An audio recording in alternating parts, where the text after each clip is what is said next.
Who didn't love Beverly Hills Cop? The movie was a box office success and an instant classic. So much so, in fact, that the franchise is still going on today.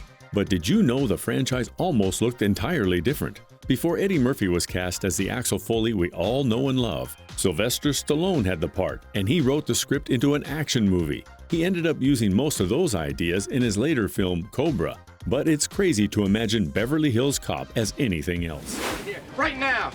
What that? I'm a cop. I didn't tell you before because I knew you'd be upset.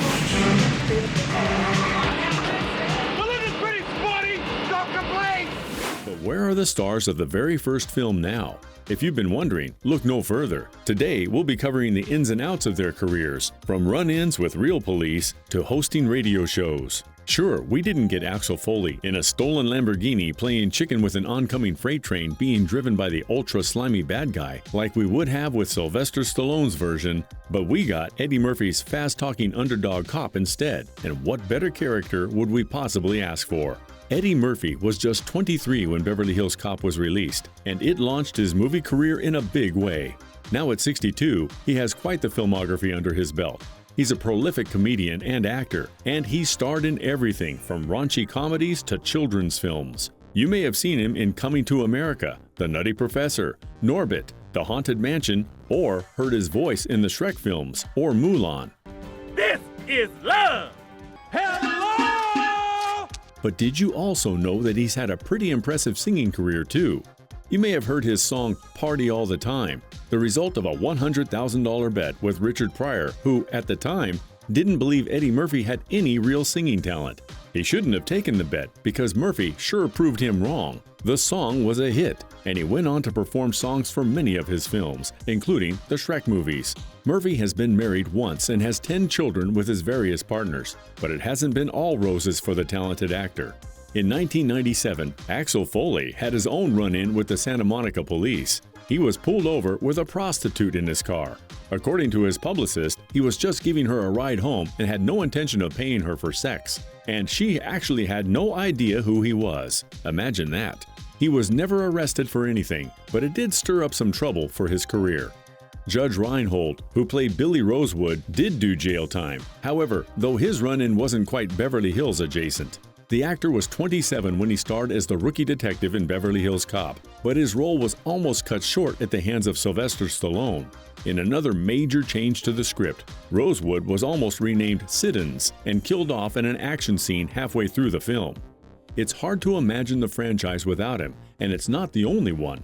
Reinhold was in the Santa Claus movies, Roadhouse 66, Puss in Boots, and had several other supporting roles in various films throughout his career. Now, 65, he's been married twice and has one child. But the actor had some trouble with the law in 2016. Reinhold was hospitalized because of a bad reaction to medication, and shortly after, he was at Dallas Love Field Airport when he refused to be patted down to go through security. The incident caused such a stir that he ended up in jail for 10 hours, but the charges were dismissed 90 days later. John Ashton had a far quieter career and personal life. Now 75, the actor was 36 when he played Sergeant John Taggart. He was only in the first 2 Beverly Hills Cop movies, but he's currently filming the reprisal of his role in the upcoming film as well. He's had an extensive film career since then, playing parts in movies like Avalanche, Some Kind of Wonderful, Little Big League, and Instinct. He's been married twice and has 2 kids. But here's something you may not know about the actor. He was actually co-host of an on-air radio show in Fort Collins, Colorado for some time. If you think his life has been quiet, just wait until you hear about Lisa Marie Eilbacher, or rather, don't hear about her. She was Axel Foley's childhood friend Jenny Summers in Beverly Hills Cop, but she didn't appear in any of the subsequent movies. She was in an episode of The Twilight Zone, a few movies including Never Say Die and Leviathan, and a whole slew of TV films.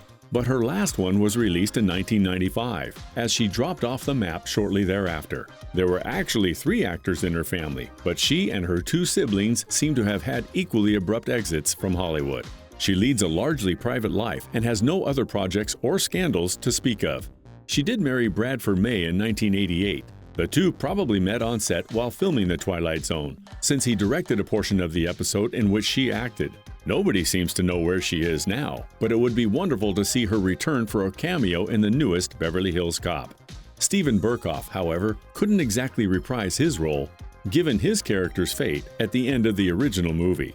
It's a shame, too. He was a phenomenal villain, a role he seems to enjoy playing given his long career. He was 47 when he played Victor Maitland, and in the years since, he's played several villains, both iconic and famous, ranging from Lieutenant Colonel Podofsky in Rambo: First Blood Part 2 to King Nicholas in The Witches of East End to Adolf Hitler in War and Remembrance.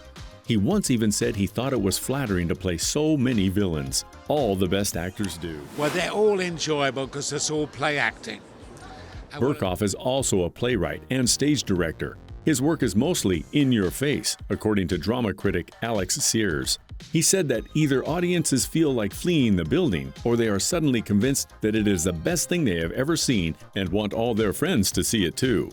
Though he plays so many villains, Berkoff has a record of standing up for what he believes in.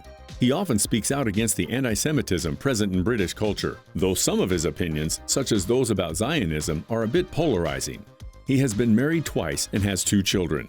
He's also been involved in some legal incidents, though they weren't in the same vein as Murphy and Reinhold. Though he was arrested for stealing a bicycle as a young man, the more prominent incident happened in 1996. He sued a journalist working for the Sunday Times for saying he was hideously ugly. The judge ruled in his favor on the basis that the libel left him open to ridicule and contempt. James Russo has played his fair share of villains too. In Beverly Hills Cop, though, he played Mikey Tandino, Alex Foley's old friend. Though he doesn't have much screen time to speak of, necessarily, he's definitely still a main character. The entire movie does, in fact, center around his murder. He was 31 when the movie was released, and now, at 69, he's got an intense filmography to his name. He played the antagonist in Extremities opposite Farrah Fawcett, was in The Postman and Donnie Brasco, and even had a small part in Public Enemies in 2009. More recently, he was in 7E and Django Unchained. Apart from his film and television, however, he's also lived a remarkably quiet life. He was active on Twitter until 2018 and was married once with 2 children. Some of his more obscure credits include his voice work in Star Wars: The Old Republic and the Bastille music video for their song Of the Night. It's funny to consider that so many main characters in a cop-centered film franchise have had their own various run-ins with the law, whether that's out in public or in the courtroom. Maybe the cast members with the quieter lives had the right idea, or maybe a few scandals are worth the fame of the Hollywood lifestyle. Either way, one thing's for sure, you don't have to be embarrassed if you love Beverly Hills Cop. The movie's a genuine classic. At least none of them got arrested for being pushed out of a moving car.